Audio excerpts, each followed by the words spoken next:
दोस्तों नमस्कार। दोस्तों आज के वीडियो में ना एक ऐसे दवा के बारे में बात करूंगा और ये दवा बहुत ही इम्पोर्टेंट मेडिसिन है दोस्तों। और इसके बारे में बात करने वाला हूं तो आप लोग वीडियो को पूरा देखिएगा दोस्तों। वीडियो को स्किप भी बिल्कुल भी मत करिएगा, क्योंकि दोस्तों अगर आप स्किप करोगे ना तो आप समझ नहीं पाओगे कि ये दवा क्यों चलाना चाहिए और कैसे चलाना चाहिए। आजकल आप लोग देखते हैं कि जब गर्मी ठंडी से गर्मी में बदलता है मौसम, उस टाइम के बाद में दोस्तों बहुत सारी समस्याएं फार्म के अंदर आनी शुरू हो जाती हैं।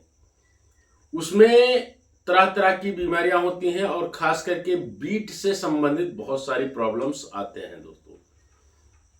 इस बीट की समस्या को कैसे सॉल्व किया जाए, इसके ऊपर वीडियो होने वाला है ये। तो खास करके दोस्तों आपको मैं आज जिस प्रोडक्ट के बारे में बताने वाला हूं उसका नाम है रेमिप्रो। यहां पर आप देख पा रहे होंगे रेमिप्रो और सेप्टिमा दो प्रोडक्ट्स लगे हुए हैं। ये चीज जो आज आपको बता रहा हूं दोस्तों, ये ना कई सारी ऐसी प्रॉब्लम्स जिसमें ये बहुत ही जबरदस्त काम करता है। पहला, अगर आपके बच्चे के अंदर दोस्तों अभी आपसे ही कहा जाए कि भाई आपकी अगर डाइजेशन सिस्टम ही नहीं ना सही रहे तो आप कैसे काम करोगे। तो ये जो डाइजेशन की प्रॉब्लम होती है दोस्तों, उसको सॉल्व करने के लिए हमारा जो प्रोडक्ट है इसमें है एक सेप्टिमा। सेप्टिमा तो एक ऐसा चीज है दोस्तों जिससे सिर्फ और सिर्फ आप अपने बर्ड का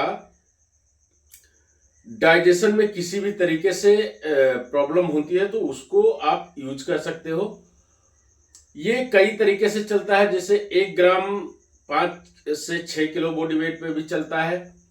कभी कभी जब आपके मुर्गे में इकोली की समस्या होती है दोस्तों, उस टाइम पे भी इसको मिला करके अल्काइल के साथ दिया जाता है, तभी इसका बहुत ही अच्छा रिस्पांस देखा गया है दोस्तों। और कई सारे ऐसे फार्मों में जहां पर इकोली बहुत ही जबरदस्त आ जाती है, उसमें केवल अकेले इकोली की दवा देने पे नहीं काम करना है, लेकिन इसको जब आप किसी भी इकोली की दवा के साथ में मिला करके चलाते हो तो रिस्पांस बहुत ही ठीक ठाक मिलता है। अब मैं बारी आई दोस्तों जो रेमी प्रो है उसके बारे में बात करने वाला हूं। ये दोस्तों एक ऐसा प्रोबायोटिक है, जैसे अभी ना बहुत बार आपने देखा होगा कि आपका जो चिक्स होता है या मुर्गा होता है वो बार बार क्या करता है कि जो नीचे लीटर होता है ना, लीटर में अपना चोंच मारता है। तो क्या आपको लगता है कि लीटर में जब वो बार बार चोंच मारता है तो वो कुछ अंदर नहीं जाता होगा? अंदर जाता है दोस्तों। जब ये अंदर जाता है ना तो आप देखते हो कि आपका बर्ड जो है ना फीडिंग भी करता है, बहुत ही अच्छे से फीडिंग करता है। और साथ ही साथ में फीडिंग के साथ में आप देखते हो कि उसका वेट भी नहीं आता है। तो भाई अगर दाना खा रहा है, प्रॉपर दाना खा रहा है बर्ड, तो वजन क्यों नहीं आ रहा है? इसका क्या रीजन हो सकता है? तो इसका रीजन ये है दोस्तों कि जब आप देखते हो ना कि आपका बर्ड बार बार मुंह मारता है, तो आप जब मोटेलिटी होती है, हाई मोटेलिटी कभी कभी शुरू हो जाती है ऐसे सिचुएशन में, कभी कभी ऐसा देखा गया है कि थोड़ा नॉर्मल मोटेलिटी रहती है। तो जब आप बर्ड्स के गट्स प्रॉब्लम में जाते हो, यानी कि उसका जो आंतों आंतों को जब आप निकालते हो, बाहर करते हो ना, तब आप देखते हो कि कहीं आंतें छिलाई हुई हैं, कहीं पर आंतों में बड़ा सा ऐसा लगेगा ब्लैक हो रहा है। तो ये क्यों होता है? ये इसी वजह से होता है जब आपका बच्चा बार बार मुंह मारता है। तो उस टाइम पे दोस्तों आप लोगों को क्या करना है कि ये जो आपका रेमी प्रो है, रेमी प्रो को आप यूज करोगे। रेमी प्रो दोस्तों इसके अंदर ना ऐसा तत्व, ऐसा कंटेंट होता है कि जो अच्छी बैक्टीरिया होती है बर्ड के अंदर आंतों में, उसको क्या करता है कि ये ग्रो करता रहता है, उसको रिएक्टिव करता रहता है। जैसे मान लीजिए कोई बैक्टीरिया डिसएक्टिव हो गई है तो उसको रिएक्टिव करेगा। अब जब फिर से किसी चीज को ये काम करने पे फोर्स करता है तो वहां पर क्या होता है कि मुर्गे में एक अलग तरीके से, यानी कि फीड खाएगा, अच्छा खासा वजन देगा। लेकिन जब आप देखते हो दोस्तों कि आपका बच्चा फीड भी खा रहा है लेकिन वजन नहीं दे रहा है, तो वहां पर इस दवा को चलाने की जरूरत है। ये दवा दोस्तों आपने देखा होगा ना कि कभी कभी आपके बर्ड की आंतें सूखने लगती है, आंतें सूखती हैं, और साथ ही साथ में आप देखते होंगे कि बर्ड का पैर भी सूखना शुरू हो जाता है।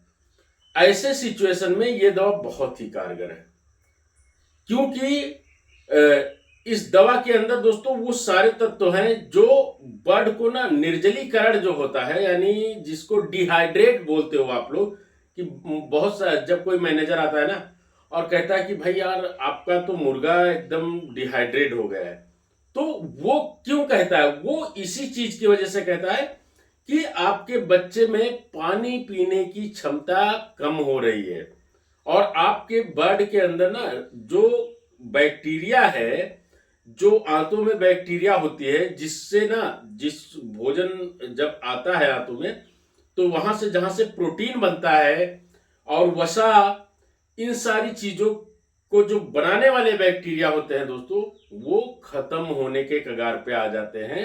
उसी टाइम पे आपके बर्ड में आपने देखा होगा कि बार बार कभी कभी ऐसी बीट करेगा कि जिसमें फीड ही निकल जाएगा, कभी कभी ऐसी बीट करेगा कि जहां पर आपने देखा होगा एकदम कहीं ऐसे गोल गोल रहेगा और बाकी पानी निकल जाएगा। तो इन सारी समस्याओं के लिए इस दवा का प्रयोग किया जाता है दोस्तों। और ये दवा ना मैं आपको बता दूं दोस्तों, बहुत ही जबरदस्त, यानी कि आपके मुर्गे के अंदर जो बैक्टीरिया होते हैं दोस्तों, खराब बैक्टीरिया, वो मरते हैं। जब आप कोई दवा चलाते हो ना तो वो मर जाते हैं, और उसके साथ में अच्छी बैक्टीरिया भी खत्म हो जाती है। तो उसके लिए दोस्तों ये दवा बहुत ही परफेक्ट काम करती है। साथ ही साथ में दोस्तों निर्जलीकरण, यानी कि आंतों में ना जब आप देखते हो कि फीड कर रहा है, वजन क्यों नहीं ले रहा है भाई, तो वहां पर आपको मैं बता दूं दोस्तों कि जब आप मुर्गे की आंतों में प्रॉब्लम होगी, आंतें समस्या में रहेंगी, तो क्या होता है कि प्रोटीन जो जहां से अलग होता है दोस्तों, और ये प्रोटीन और भी सारे तत्व वो जगह तो पहले से डैमेज पड़ी है, तो फिर मुर्गा खाएगा तो कहाँ से वो प्रोटीन बन ही नहीं पाएगा, तो वजन लेगा ही नहीं मुर्गा। इसी तरीके से कैल्शियम होता है दोस्तों, फास्फोरस है। तो इसके लिए दोस्तों आप लोगों को परमानेंटली अपने बर्ड में इस दवा का प्रयोग हर हफ्ते में 2-3 बार तो करना ही करना है। रेमीप्रो आप लोग कोई बहुत महंगा प्रोडक्ट भी नहीं है दोस्तों, ये 1 ग्राम 5 किलो बॉडी वेट से 6 किलो बॉडी वेट पे आप चला सकते हो। साथ ही साथ में दोस्तों आप लोग इसका प्रयोग ना, अगर कोई फार्मर चाहे तो वो 1 लीटर पानी में 1 ग्राम भी यूज कर सकता है। अगर बर्ड के बीट में दोस्तों अदर समस्या है तो वो इन दोनों दवाओं का इस्तेमाल करें, सेप्टिमा और रेमीप्रो दोनों को। अगर सिर्फ इस तरह से प्रोबायोटिक के रूप में आपको प्रयोग करना है दोस्तों, तो आप लोग केवल रेमीप्रो चलाइए, फिर अपने बर्ड का बहुत ही बेहतर ग्रोथ देखिए। तो आशा करता हूँ वीडियो समझ में आया होगा। अगर समझ में